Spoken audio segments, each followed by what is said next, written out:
Assalamu alaikum ji. This is the second video of the chemical bonding. In the first video, we discussed how ionic bonds are formed. किस तरह से हम उनकी dot and cross diagrams को draw करते हैं and what are the physical characteristics related to the ionic compounds. Similarly, we will discuss the dot and cross diagrams, physical characteristics of the covalent compounds today. किस तरह से covalent bond बनता है. So let's have a look on the screen now, जिसमें explain किया गया है कि covalent bonding है क्या. So बेटा, the first point which is important कि a bond that is formed due to the mutual sharing of electrons in between the two atoms. तो यहां पे दो points important है. Ionic bonding में आप पढ़ते थे कि the bond that is formed due to the complete transferring of electron from one atom to the other atom. और वो दोनों atoms क्या होते थे? Metal and the non-metal. One is accepting the electron and the other one is donating the electron. So here we have to discuss कि दोनों atoms non-metals होने चाहिए. क्या होने चाहिए? Non-metals. ठीक है. और यहां पे इलेक्ट्रॉन ट्रांसफर नहीं होते, यहां पे इलेक्ट्रॉन शेयर होंगे. So there are two important points which we have to highlight. The first point कि the bond form due to the mutual sharing of electrons. Mutual sharing of electrons in between the two atoms. तो ये जो two atoms हैं ये कौन से होने चाहिए? They must be non-metals. So हम define इस तरह भी कर सकते हैं, the bond that is formed due to the mutual sharing of electrons in between the two non-metal atoms. So that is called as a covalent bond, जिसकी तीन types होती हैं. Single covalent bond, double covalent bond or triple covalent bond. So let's have a look on the single covalent bond. Single covalent bond होता क्या है? So what is single covalent bond? A bond that is formed in between the two non-metal atoms when they both share one electron. So दोनों atoms जब एक electrons को share करेंगे, so in between the two atoms there are two electrons shared. ठीक है, जो कि single covalent bond बना देंगे. जब दोनों एटम्स दो इलेक्ट्रॉन्स को शेयर करेंगे, they will form double covalent bond. When both atoms will share 3 electrons, तो तब क्या बनेगा? Triple covalent bond. ठीक है. तो सिंगल कोवेलेंट बॉन्ड क्या होएगा? A bond which is form between the two non metal atoms when they both share 1 electron. तो ये 1 इलेक्ट्रॉन ईच है. ठीक है. Both atoms are sharing 1 electron. ठीक है. 1 electron each. We have an example of fluorine molecule. Fluorine कौन से group से बिलोंग करता है? ग्रुप 7 से. ग्रुप 7 से अगर बिलोंग करता है तो इसको कितने इलेक्ट्रॉन्स की जरूरत है to complete the outer shell? It needs only 1 electron. तो बेटा जितने इलेक्ट्रॉन्स रिक्वायर्ड हैं उतने ही वो कोवेलेंट बॉन्ड बनाएगा. This is the important point. तो प्लीज इसको हाईलाइट करो. I have mention this key point here. Important tip for the formation of the covalent bonds. Number of electrons required by an atom, this is equivalent to number of covalent bond formed by an atom. जितने electrons required हैं अपना outer मोशल complete करने के लिए, उतने ही वो atom bonds बना सकता है, कोवेलेंट बॉन्ड्स बना सकता है. ठीक है. Specifically covalent bond. तो ग्रुप 7 के जितने भी एटम्स है कितने बॉन्ड्स बना सकते हैं? They can only form 1 bond, क्योंकि उनको एक इलेक्ट्रॉन चाहिए होता है. ग्रुप 6 के जितने भी एटम्स है, ऑक्सीजन है, सल्फर है, सेलेनियम है, so they have 6 electrons in the outer shell. So they need 2 electrons. So that's why they can form 2 covalent bonds. Group 5 में आता है नाइट्रोजन. तो बेटा nitrogen is a non metal और इसके आउटर शेल में 5 इलेक्ट्रॉन्स है, so it needs 3 electrons. So in this way it can form 3 covalent bonds. Alright, ये पॉइंट समझ आ गया? ओके जी. सो हम वापस आते हैं एग्जांपल पे फ्लोरीन की. Fluorine is in the group 7 of the periodic table, which means it has 7 valence electrons. किसके आउटर शेल में 7 इलेक्ट्रॉन्स है. जिनको ये नहीं पता तो प्लीज दोबारा इस चीज को अंडरस्टैंड करो. जो ग्रुप नंबर होता है that is actually representing the total number of electrons in the outermost shell, in the valence shell. ठीक है, वैलेंस शेल को आउटरमोस्ट शेल कहा जाता है, and needs one more electron to attain the octet. तो octet को complete करना है, ऑक्टेट मींस 8 इलेक्ट्रॉन्स को कंप्लीट करना है। Every atom wants to attain stability, और वो स्टेबिलिटी किस तरह से गेन करते हैं? By attaining 8 electrons in the outermost shell. So octet configuration भी इसको कहा जाता है। Octet configuration means outermost shell में 8 इलेक्ट्रॉन्स को कंप्लीट कर लेना। So it shares it's valence electron with another that is not chlorine, that is fluorine, another fluorine atom to achieve its octet configuration। F और F के दरमियान में इस तरह से सिंगल बॉन्ड बन जाएगा। अब यहाँ पे हम स्ट्रक्चर पे देखते हैं। You can see 1 electron, 2 electron, 3 electron, 4 electron, 5 electron, 6 electron, 7 electron. This is the outermost shell of the fluorine atom. Actually इसके जो फर्स्ट शेल है ना उसमें 2 electrons होते हैं, फर्स्ट शेल में 2 इलेक्ट्रॉन्स होते हैं और आउटरमोस्ट शेल में 7 इलेक्ट्रॉन्स होते हैं। टोटल फ्लोरीन के 9 इलेक्ट्रॉन्स होते हैं। सो यहां पे we just have mention the outermost shell valence electrons. Similarly यहां पे भी फ्लोरीन के एटम को देखोगे 1 2 3 4 5 6 and 7। Both fluorine atoms have 7 electrons in the outermost shell. तो कितने इलेक्ट्रॉन्स चाहिए दोनों को? एक इलेक्ट्रॉन चाहिए। They need only 1 electron to complete the outermost shell. So in this way ये जो इलेक्ट्रॉन है, ये वाला इलेक्ट्रॉन है, they both will share 1 electron. यहां पे ये देखो, this is actually showing the sharing of electrons.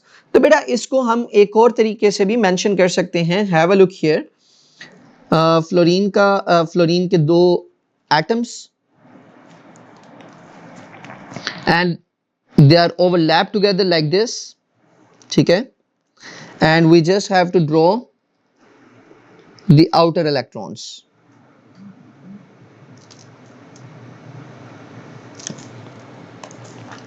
This is fluorine 1 atom, this is the second atom of fluorine। 1 electron, 2 electrons, 3 electrons, 4 electrons, 5 electrons, 6 electrons, this is the 7th electron। और जो second atom होता है उसके लिए हम cross से represent करेंगे। 1 2 3 4 5 6, ये पेयर्स कंप्लीट थे। This is incomplete pair. तो बेटा यहां पे they both electrons are shared in between 2 fluorine atoms now. तो यहां पे एक चीज को हाईलाइट करना है, दोनों एटम्स को डिफरेंशिएट करने के लिए we will mention the electrons with dot and cross as I have mentioned here. So we will follow this thing. Alright, इस तरह से हम स्ट्रक्चर्स बनाएंगे। सो यहां पे ये 2 इलेक्ट्रॉन शेयर हो गए। शेयर्ड इलेक्ट्रॉन्स और दोनों फ्लोरीन के एटम्स का न्यूक्लियस होता है। These electrons are attracted towards the nucleus. तो बेटा this is actually the force of attraction, क्योंकि जब भी बॉन्ड की बात की जाती है ना तो we are talking about the force of attraction. Ionic bonding में बड़ा आसान है समझना। एक पॉजिटिव आयोन है, एक नेगेटिव आयोन है, उनके दरमियान में अट्रैक्टिव फोर्सेस डेवलप होगी, that is known as electrostatic force of attraction. तो कोवेलेंट बॉन्डिंग में फोर्स ऑफ अट्रैक्शन किन के दरमियान में होती है? This is very important past paper question. तो यहां पे इस चीज को अंडरस्टैंड करना है। The force of attraction, the force of attraction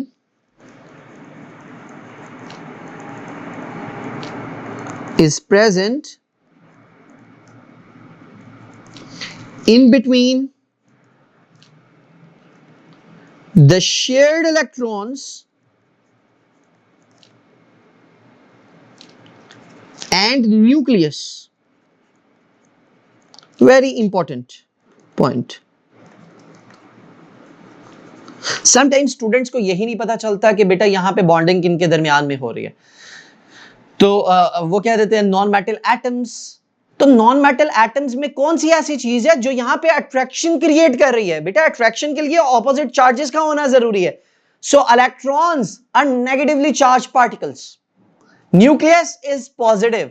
तो न्यूक्लियस और शेयर्ड इलेक्ट्रॉन्स के दरमियान में अट्रैक्टिव फोर्सेस डेवलप होती है, that is called as a covalent bond. तो बॉन्ड का मतलब होता है फोर्स ऑफ अट्रैक्शन। तो यहां पे जो फोर्स ऑफ अट्रैक्शन है that is present in between the nucleus and shared electrons. ये जो दो इलेक्ट्रॉन्स है, जो शेयर्ड इलेक्ट्रॉन्स हैं इसमें और न्यूक्लियस के दरमियान में, ठीक है। So this is the structure of fluorine. Now moving towards the double covalent bond. तो डबल कोवेलेंट बॉन्ड किसको कहा जाता है? How can we define this? So we have already discussed its definition. Now this is what you have to do by yourself. Double covalent bond क्या होगा? Single covalent bond को ही देखते हुए you can define this double covalent bond. The type of covalent bond that is formed due to the sharing of electrons in between the two non-metal atoms. और यहां पे कितने electron share होंगे? When they will share two electrons, ठीक है, when both atoms, both non-metal atoms will share two electrons, so that is called as double covalent bond. यहां पे हम एग्जांपल डिस्कस करते हैं ग्रुप 6 के एटम की, ऑक्सीजन। ऑक्सीजन मॉलिक्यूल को जब हमने ड्रॉ करना है, it means we are talking about two oxygen atoms. तो oxygen belongs from the group number 6, it needs 2 electrons to complete the outermost shell, क्योंकि 6 इलेक्ट्रॉन्स पहले से ही मौजूद हैं। सो बेटा ऑक्सीजन का आउटरमोस्ट शेल हम ड्रॉ करते हैं यहाँ पे, which is having 6 electrons. 6 electrons are here, 1 2 3 4 5, and this is the 6th electron. So we need another oxygen atom. एक और ऑक्सीजन का एटम ड्रॉ करते हैं with its 6 electrons in the outermost shell. So beta, now we are drawing 6 electrons with the cross, 5th and 6th electron. This is another oxygen atom. So both oxygen atoms need 2 electrons. तो दोनों electrons ये share कर देंगे जो unpaired आपको यहाँ पे नजर आ रहे हैं, ठीक है। One oxygen atom is having 2 electrons जो कि unpaired थे. The other oxygen atom is having 2 electrons जो कि unpaired थे. So in this way both oxygen atoms has shared their 2 electrons. So in this way a double covalent bond is formed. So यहाँ पे आप draw कर दोगे oxygen और oxygen के दरमियान में डबल लाइन। सो बेटा ये जो लाइन आपने यहाँ पे ड्रॉ की है, this is actually a covalent bond. Covalent bond की रिप्रेजेंटेशन है, and one bond is having 2 electrons. So ये जो एक लाइन है ये बता रही है कि देयर आर 2 इलेक्ट्रॉन्स, एक डॉट है और एक क्रॉस है। One is dot, the other one is cross. So 2 lines are having 4 electrons. 2 electrons and 2 electrons. There are total 4 electrons which are shared in between the 2 oxygen atoms. So this is one example of double covalent bond. ठीक है? So let's have a look on another example जो कि exams point of view से important है. The structure of ethene. बेटा ये ethene का structure detail में आप ऑर्गेनिक केमिस्ट्री में भी पढ़ोगे, but for the time being आपको ये पता होना चाहिए इथीन के स्ट्रक्चर में there are 2 carbons and 4 hydrogens. So मैं इसका क्रैक्ड वर्जन आपको बता देता हूँ कि किस तरह से आप इजीली इसके स्ट्रक्चर को ड्रॉ कर सकते हो। जस्ट 2 कार्बन्स ड्रॉ करें, ठीक है, 4 हाइड्रोजन्स हैं तो दोनों कार्बन्स पे 2 हाइड्रोजन्स इक्वली डिस्ट्रीब्यूट करवा दो, 1 2 1 and 2. Got it? Both carbons are having double bond like this. Double covalent bond की एग्जांपल है ना, तो कार्बन और carbon can make a double bond. Hydrogen ने हमेशा सिंगल बॉन्ड बनाना है, ये याद रखें। Whenever there is hydrogen, hydrogen can only make a single covalent bond. कभी भी डबल कोवेलेंट बॉन्ड हाइड्रोजन नहीं बना सकता, ट्रिपल कोवेलेंट बॉन्ड नहीं बना सकता, बिकॉज हाइड्रोजन के आउटरमोस्ट शेल में there is only 1 electron and it needs only 1 electron to complete the outermost shell. So जितने इलेक्ट्रॉन्स चाहिए होते हैं उतने ही वो बॉन्ड्स बना सकता है। सो 1 bond is here, 1 bond is here, 1 bond is here, 1 bond is here, और कार्बन के आउटरमोस्ट शेल में 4 इलेक्ट्रॉन्स हैं and it needs 4 electrons, so that's why it can only make 4 bonds, 4 covalent bonds. बार बार मैं आपको की पॉइंट याद करवाता रहूंगा कोवेलेंट बॉन्ड के लिए, जितने इलेक्ट्रॉन्स चाहिए उतने ही वो कोवेलेंट बॉन्ड बना सकता है। ठीक है. So this is the structure of ethene. 2 carbon के एटम्स ड्रॉ करें and there is a double bond in between these 2 carbon atoms and single bonds in between the carbon and hydrogen. So यहाँ पे how many electrons are shared in between the 2 carbon atoms? तो आप कहेंगे 4 electrons are shared in between the 2 carbon atoms. ठीक है. How many covalent bonds are here? So total covalent bonds गिन लो 1 2 3 4 5 and 6. So there are 6 covalent bonds. ठीक है. How many bonding electrons are there? तो बेटा जितने कोवेलेंट बॉन्ड्स होंगे उससे डबल इलेक्ट्रॉन्स होते हैं. सो 12 बॉन्डिंग इलेक्ट्रॉन्स आर हियर. ठीक है. वो तमाम इलेक्ट्रॉन्स जो बॉन्ड बनाने में यूज हुए हैं. तो 12 bonding electrons, 6 covalent bonds. So these type of questions examiner can make. ठीक है. Now we'll further discuss these type of questions in other examples. अब move करते हैं ट्रिपल कोवेलेंट बॉन्ड की तरफ. All right. So what should be triple covalent bond? A covalent bond, a type of covalent bond in which both atoms will share 3 electrons. So जब दोनों atoms 3 electrons को share करेंगे, so there are 3 covalent bonds in between the 2 atoms. All right. So अब यहाँ पे example देखें तो I have mentioned कि nitrogen has 5 valency and needs 3 more electrons to attain the duplet. So बेटा nitrogen के एटम्स 2 यहाँ पे हम ड्रॉ कर लेते हैं and we know nitrogen has 5 electrons in the outermost shell. 1 2 and 3 यहाँ पे मैंने ड्रॉ कर दिए because it needs 3 electrons. तो ये 3 electrons अपने शेयर कर लेगा with the other nitrogen atom. This is another nitrogen atom, so it is going to share 3 of its electrons. 2 electrons इसके वैसे ही रह जाएंगे. Now you can observe कि यहाँ पे कितने electrons लिखे हुए हैं? 6 electrons हैं. So this is the first bond, this is second covalent bond, this is the third covalent bond. Because nitrogen needs 3 electrons to complete the outermost shell, that's why it has ability to make triple covalent bond. It has ability to make 3 covalent bonds. ठीक है. जब दोनों nitrogen atoms हैं तो both needs 3 electrons, तो triple covalent bond बन जाता है. So here we can draw 3 lines. और एक लाइन कितने इलेक्ट्रॉन्स को रिप्रेजेंट कर रही है? 2 इलेक्ट्रॉन्स को. So how many covalent bonds are here? 3 covalent bonds हैं. अगर 3 covalent bonds हैं, so how many bond pair electrons? So बेटा जितने covalent bonds होते हैं उतने ही bond pair electrons होते हैं. So there are 3 bond pair electrons. All right. जब 3 बॉन्ड पेयर इलेक्ट्रॉन्स हैं, सो टोटल कितने इलेक्ट्रॉन्स होंगे यहाँ पे? टोटल 6 होंगे because 1 line is representing 2 electrons. So there are 3 lines, 3 covalent bonds हैं, सो टोटल 6 इलेक्ट्रॉन्स होंगे. Okay. 6 bonding electrons are here in between the 2 nitrogen atoms. और 2 electrons इनके ये फ्री हैं, फ्री इलेक्ट्रॉन्स हैं. Here we have the next molecule, that is H2O. Okay, I use the term molecule. तो यहाँ पे याद रखो बेटा molecule term use की जाती है covalent compounds के लिए, not for the ionic compounds. Molecule, H2O is a molecule.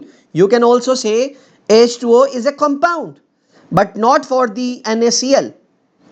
आप ये term use नहीं कर सकते NaCl is a molecule. नहीं जी. NaCl is a compound. Sodium chloride is a compound. Molecule term is associated with the covalent compounds. So here we have H2O. दोनों non-metal के atoms हैं तो covalent bond है इनके दरमियान में, and this is a covalent compound. So how we have to draw the structure, draw the dot and cross diagram of H2O molecule. तो जब different atoms आ जाएं उसके लिए rule बता रहा हूँ. सबसे पहले आप उस एटम को देखो जो कम यूज हुआ है। H2O में there are 2 hydrogen atoms and 1 oxygen atom. तो first of all draw oxygen atom. ये ले जी, हमने ड्रॉ कर लिया। ऑक्सीजन एटम के पास टोटल कितने इलेक्ट्रॉन्स हैं? 6 हैं। और देर आर 2 हाइड्रोजन एटम्स, तो 2 हाइड्रोजन एटम्स को भी मैंने यहां पे ड्रॉ कर लिया। सबसे पहले एटम्स को ड्रॉ कर लो। एज आई टोल्ड यू कि hydrogen has to make a single covalent bond. Always याद रखें, hydrogen always makes a single covalent bond. एक यहां पे आपने लाइन लगा दी, एक आपने यहां पे लाइन लगा दी। It means both hydrogen atoms are making single covalent bond. और ऑक्सीजन के आउटर मोशन में 6 इलेक्ट्रॉन्स होते हैं एंड इट नीड्स 2 इलेक्ट्रॉन्स। तो that's why it has ability to make 2 covalent bonds. तो दोनों कोवेलेंट बॉन्ड्स यहां पे इसके कंप्लीट हो चुके हैं। अगर इन टर्म्स ऑफ आपने इलेक्ट्रॉन्स यहां पे स्ट्रक्चर को ड्रॉ करना है तो ऑक्सीजन के 6 इलेक्ट्रॉन्स होते हैं, 1 2 3 4। This is the 5th electron, this is the 6th electron. Alright, hydrogen has only 1 electron. So ये आ गया हाइड्रोजन का इलेक्ट्रॉन और ये आ गया हाइड्रोजन का इलेक्ट्रॉन। तो आप इसी स्ट्रक्चर को रेप्लिकेट कर सकते हो इन दिस वे। हाइड्रोजन का 1 इलेक्ट्रॉन, हाइड्रोजन का 1 electron. Now we have to draw the oxygen and the electrons of oxygen. 1 2 3 4. This is the 5th electron, this is the 6th electron. So this is also the way to describe dot and cross diagrams. ठीक है? H2O. Now we have another example, CH4. So सबसे पहले कौन सा atom draw करोगे जो कम amount में है? कार्बन। सो मैंने यहाँ पे कार्बन को ड्रॉ कर दिया। ठीक है, कार्बन के टोटल कितने इलेक्ट्रॉन्स होते हैं बेटा? 4 इलेक्ट्रॉन्स होते हैं। और यहाँ पे कितने हाइड्रोजन्स हैं अलोंग विद द कार्बन? 4। तो 4 हाइड्रोजन्स को ड्रॉ कर लो, 1 2 3 and 4। As I told you, hydrogen always has to make a single covalent bond. तो ये अपना एक इलेक्ट्रॉन शेयर कर लेगा। Carbon will share 1 electron, 1 hydrogen का इलेक्ट्रॉन और 1 कार्बन का electron. 1 electron from the carbon, 1 electron from the hydrogen, 1 electron from the carbon, 1 electron from the hydrogen. So this could be the structure of the methane molecule. इसका name क्या है? CH4 is methane, methane molecule. ठीक है, so methane में there are 4 single covalent bonds in between the carbon and hydrogen atoms. So ये structure है। Hope so ये points आपको अंडरस्टैंड हो रहे होंगे। I am giving you one more compound जिसकी प्रैक्टिस आपने खुद करनी होगी, carbon dioxide, CO2। Try to draw the structure of carbon dioxide. Alright, सबसे पहले किसको ड्रॉ करोगे? कार्बन को। This is the hint from my side and on both sides you have to draw 2 oxygen atoms. बाकी आपने electrons खुद लिखने हैं और इस स्ट्रक्चर को कंप्लीट करना है। This is your task. Got it? Let's move on over the physical characteristics.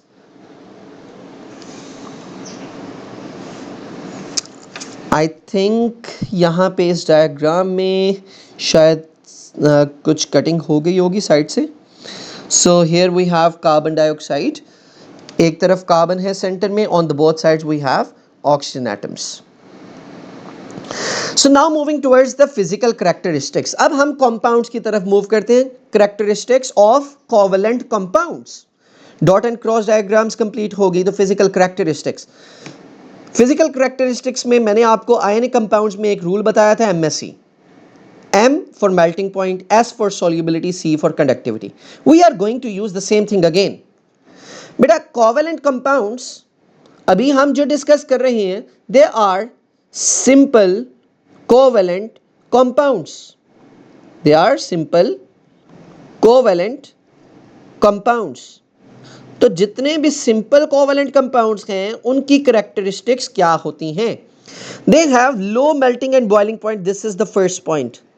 They have low melting point and boiling point. So examiner आपसे क्वेश्चन किस तरह से पूछता है? They can give you one compound, for example carbon dioxide. तो question यहीं पे generate कर लेते हैं, why carbon dioxide has a low melting and boiling point. Why carbon dioxide कह दे या वाई मीथेन कह दे, ठीक है, वाई नाइट्रोजन कह दें, वाई ऑक्सीजन मॉलिक्यूल कह दें, जितनी भी एग्जांपल्स आपने अभी डिस्कस की हैं in this video, they can use any covalent compound. Why carbon dioxide has low melting point या why they have low boiling point, melting and boiling point, ठीक है। melting point स्पेसिफिकली ज्यादातर पूछा जाएगा, so we'll discuss the same thing। बेटा लो melting और boiling points क्यों है? नंबर वन, स्ट्रक्चर के पॉइंट पे एक्सप्लेन करना है आपने, इनका स्ट्रक्चर क्या है।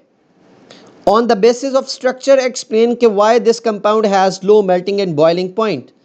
On the basis of bonding, explain that why this compound has low melting and boiling point. और अगर 3 मार्क का क्वेश्चन है, सो आपने एनर्जी को ऐड कर देना है, लेस एनर्जी चाहिए या ग्रेटर एनर्जी चाहिए, ठीक है। So let me explain these points now. So बेटा जब लो मेल्टिंग और बॉइलिंग पॉइंट होगा, so you have to explain the structure कि carbon dioxide has a simple covalent structure, it has a simple covalent structure। number 1 point, simple covalent structure होता है इनका। they have weak intermolecular forces, they have weak intermolecular forces, that's why they need less amount of energy, less energy is required to break the bonds, ठीक है। जब bonding weak है, covalent bonds जो simple covalent bonds होते हैं, they are actually weak, उनमें weak intermolecular forces होती हैं। सो अगर बॉन्ड वीक है, so less energy is required to break that particular compound. So जितने भी सिंपल कोवेलेंट कंपाउंड्स होंगे उनके लिए आपने ये 3 पॉइंट्स यूज करने हैं if the question is of 3 marks. अगर 2 मार्क्स के लिए पूछा जा रहा है तो सिंपल कोवेलेंट स्ट्रक्चर बता दो और वीक इंटरमोलिकुलर फोर्सेस बता दो। Very important concept, very important, कई जगहों पे पास पेपर में यही क्वेश्चन पूछा जाएगा। Solubility, now moving towards the second point. Solubility के लिहाज से आपने क्या बताना है जी? They are insoluble in water, insoluble in water. Last point is conductivity. बेटा आयोनिक कंपाउंड्स के लिए we just discussed in the previous video कि they can conduct electricity in molten state or in aqueous state, but in the covalent compounds there is no way कि ये conduct कर सकें electricity को, चाहे ये सॉलिड स्टेट में है, चाहे ये molten स्टेट में है, चाहे ये aqueous स्टेट में है, they can not conduct electricity. So in simple words आपने यही याद रखना है, they can not conduct electricity. Why this is so? Because they do not have free electrons और free ions, can not conduct electricity, can not, conductor लिख दिया जी, can not conduct electricity. Why this is so? Because they do not have free electrons or free ions. So यही reason आपने बतानी है जी, no free electrons or you can say no free ions. All right, so that's why they cannot conduct electricity. So this is the whole concept which we have to understand here. With this let's move towards the past paper questions। कुछ MCQs को solve करते हैं, further explanations वहाँ से हमें मिलेंगी और concepts हमारे refine हो जाएंगे।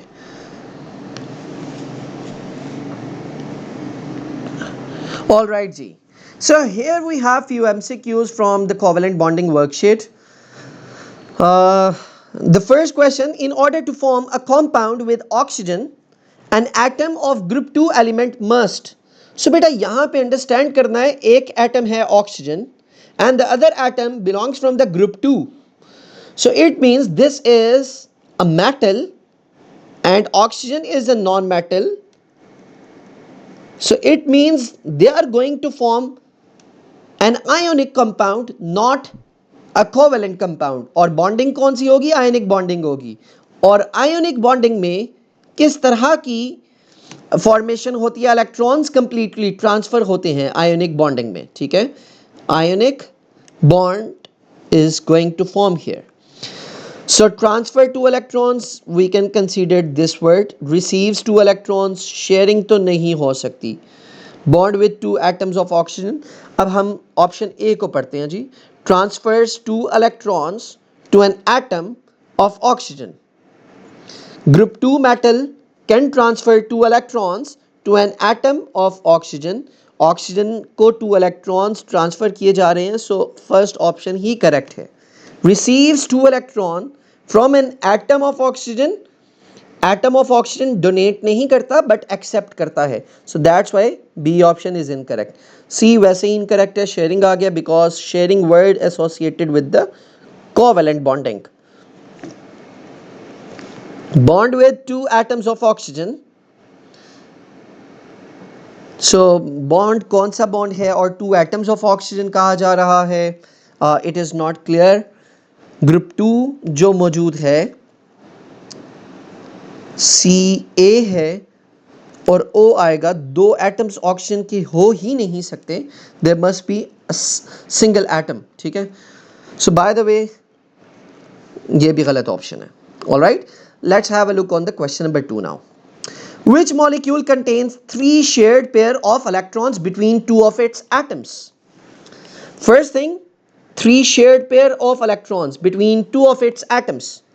तो बेटा कार्बन डाइऑक्साइड, कार्बन डाइऑक्साइड का स्ट्रक्चर किस तरह से है? Like this. तो दोनों एटम्स तो डिफरेंट हैं. 2 ऑफ इट्स एटम्स यानी कि दोनों एटम्स एक जैसे हैं, तो यहां पे ट्रिपल बॉन्ड नहीं बन रहा. Carbon can form a double covalent bond with the other carbon and single bond with the hydrogen atoms. तो यहां पे भी मैक्सिमम कार्बन और कार्बन में डबल बॉन्ड बन रहा है, so again this is incorrect. Oxygen can only form a single bond लेकिन विद द अदर एटम्स, तो ये भी गलत हो गया. Nitrogen is the atom that can form triple covalent bond. 3 shared pair of electrons means 3 covalent bonds are going to form in between the 2 atoms. तो ये nitrogen के दोनों एटम्स के दरमियान में 3 covalent bonds बन रहे हैं. So here we have the answer. D must be the correct answer. Question number 3 देखते हैं जी. Which compound contains only 8 covalent bonds? बेटा ऑप्शन ए में कंपाउंड गिवन है कार्बन और carbon. Let's try to open this structure. Carbon और carbon में single bond बना हुआ है. There are 2 hydrogens. Hydrogen always has to make a single bond, so यहां पे हमने सिंगल बॉन्ड्स ड्रॉ कर दिए. Again we have 2 hydrogens with this carbon. आगे है आपके पास ऑक्सीजन.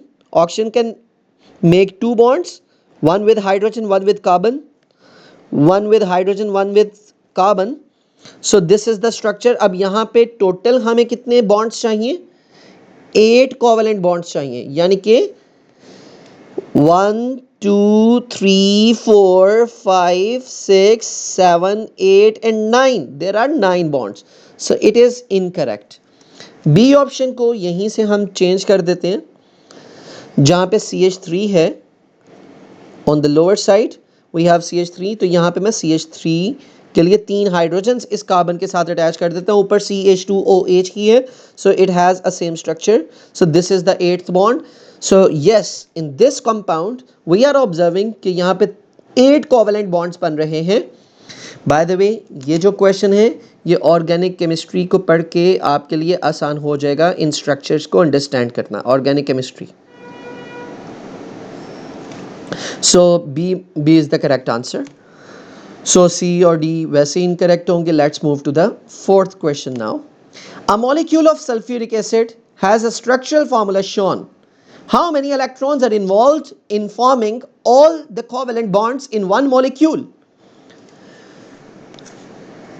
How many electrons? तो बेटा इस मॉलिक्यूल में जितने बॉन्ड्स होंगे उससे डबल इलेक्ट्रॉन्स होंगे. सो इलेक्ट्रॉन्स के लिए हम बॉन्ड्स को काउंट कर लेते हैं. 4, 5, 6, 7 and 8. There are 8 covalent bonds. So there must be 16 electrons. So here we have 16 option in the D.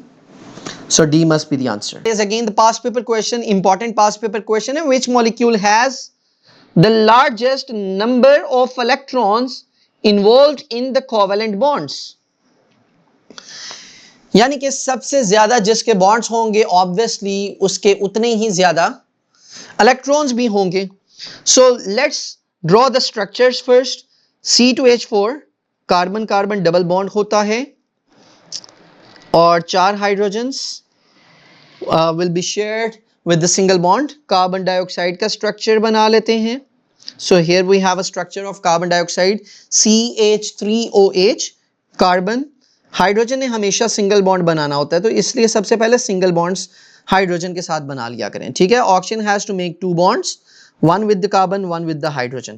Nitrogen has to make triple bond with the other nitrogen atom. So यहाँ पे तो total आ गए 3 bonds. तो 3 bonds का मतलब हुआ 6 electrons. Here we are observing 6 electrons. Here we have 1, 2, 3, 4, 5 bonds.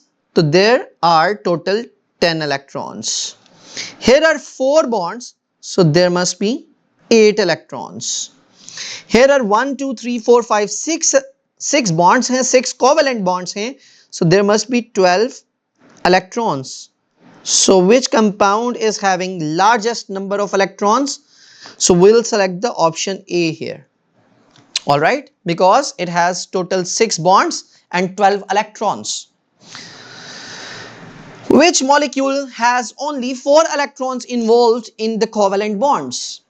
Which molecule has only 4 electrons involved in covalent bond? Only 4 electrons involved in the covalent bond. So here we have to look कि 4 electrons का मतलब क्या हुआ? 2 covalent bonds. H2S में oxygen sulphur belongs from the group number 6 तो 2 bonds बना सकते हैं. देयर आर 2 हाइड्रोजन तो हाइड्रोजन ने सिंगल सिंगल बॉन्ड बनाना होता है. कार्बन डाइऑक्साइड का स्ट्रक्चर देखो तो it looks like this.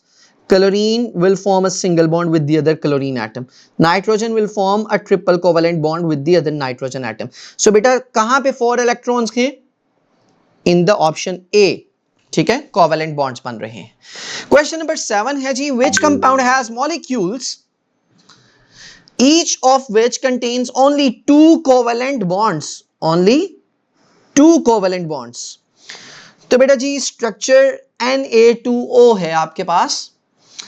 This is metal, this is non metal. तो यहां पे तो होगी ionic bonding, not the covalent bonding. But they are asking कि 2 कोवेलेंट बॉन्ड्स हो, वो कौन सा मॉलिक्यूल है? So I can not select option D. Magnesium chloride. Magnesium is a metal, chlorine is a non-metal. Again, this is ionic compound. So ionic compound में ionic bonding होती है, not the covalent bonding. So that's why D and C options are not correct. In the option B, we have H2O. H2O के case में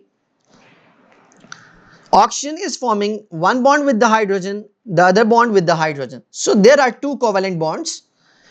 In CH4, carbon is forming single covalent bond with each hydrogen atom. So there are 4 covalent bonds. So we will select the option B जहां पे 2 covalent bonds हमें नजर आ रहे हैं. ठीक है. Which molecule contains a total of 3 covalent bonds? बेटा C2H4 का स्ट्रक्चर अभी हमने ऊपर भी ड्रॉ किया जहां पे टोटल 6 covalent bonds हमें नजर आते हैं. H2 के कंपाउंड में there is only 1 covalent bond. H2O के स्ट्रक्चर में we observe 2 covalent bonds. Nitrogen के केस में we observed 3 covalent bonds. So here examiner is asking कि कौन सा मॉलिक्यूल है जहां पे टोटल 3 covalent bonds बन रहे हैं. So here we have the answer in the option D. Question number 9. A covalent bond is formed. बड़ा आसान सा क्वेश्चन है.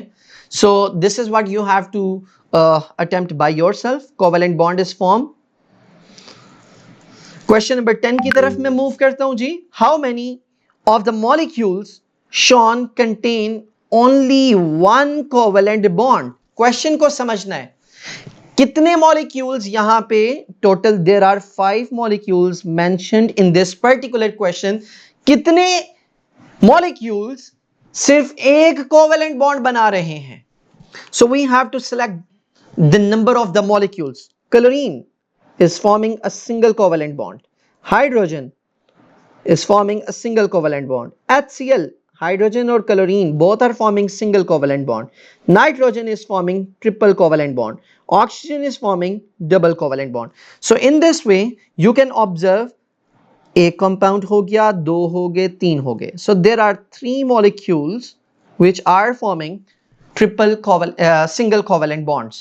One covalent bond actually, not single. Question number 11. Which pair of elements when combined together do not form a covalent compound? बेटा, do not form a covalent compound. Do not form a covalent compound. तो बेटा अगर 2 non metals हैं वो तो covalent bond बनाएंगी, covalent compound बनाएगी. Nitrogen is a non metal, chlorine is a non metal, तो covalent bond. Phosphorus is a non-metal, fluorine is a non-metal, so it form covalent compound. Sulfur is a non-metal, chlorine is a non-metal, so it form a covalent compound. Cesium is a metal, but fluorine is a non-metal, so it form an ionic bond, not the covalent bond. तो ये ionic compound बनाएगा cesium fluoride. All right. So here we have interesting question, one of my favorite questions, question number 12. The diagram shows the structure of the covalent compound containing the element hydrogen and the unknown element X, Y and Z. सबसे पहले एक key point समझना है. The diagram shows the structure of a covalent compound. तो ये जो compound आपको नजर आ रहा है, this compound is actually a covalent compound. It means all the atoms are non-metals. All the atoms are non-metals.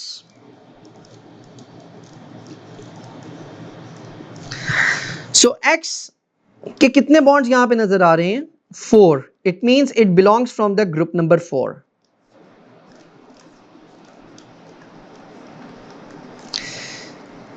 Y is forming 2 bonds. It means it belongs from the group number 6. Z forms 3 covalent bonds here. So it means it belongs from the group number 5. ये मुझे कैसे पता चला? हमने rule पढ़ा था अभी video के स्टार्ट में कि जितने इलेक्ट्रॉन्स रिक्वायर्ड होते हैं उतने ही वो बॉन्ड्स बनाते हैं. सो यहां पे Z 3 बॉन्ड्स बना रहा है, इसका मतलब है इसको 3 इलेक्ट्रॉन्स चाहिए. So it means it belongs from the group number 5. So they are asking the same thing. To which groups of the periodic table do these 3 elements X, Y and Z belongs. तो X belong करता है group number 4 से, Y belong करता है group number 6 से, Z belong करता है group number 5 से. So in this way we are selecting the C option. All right. So here we have question number 13. The diagram shows a molecule of ethyl propanoate. Important question है. Ethyl propanoate का structure as you can see here. How many bonding pair of electrons are there in this molecule? Bonding pair यानी कि actually हमें total count करना है covalent bonds को. जितने bonds होते हैं उतने ही बॉन्डिंग पेयर इलेक्ट्रॉन्स होते हैं. सो इसी स्ट्रक्चर को अगर हम ओपन कर लें, सो देयर आर 3 हाइड्रोजन्स. ठीक है, देयर आर 2 हाइड्रोजन्स. तो ये एक एक हाइड्रोजन का बॉन्ड बन गया. H2 को हम इस तरह ओपन करके लिख लेते हैं, H3 को भी हम ओपन करके लिख लेते हैं. So now we'll count the total covalent bonds. 1, 2, 3, 4, 5, 6, 7, 8, 9, 10, 11, 12, 13, 14, 15 and 16.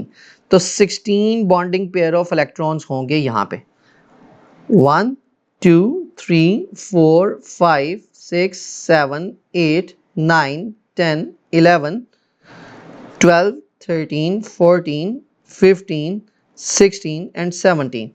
Actually there are 17 bond pair electrons, 17 bonds हैं तो bond pair electrons भी 17 होंगे. So in this way you have to solve the questions. Question number 14 को आपने खुद solve करना है and please mention the answer of question number 14 in the comment box. Thank you.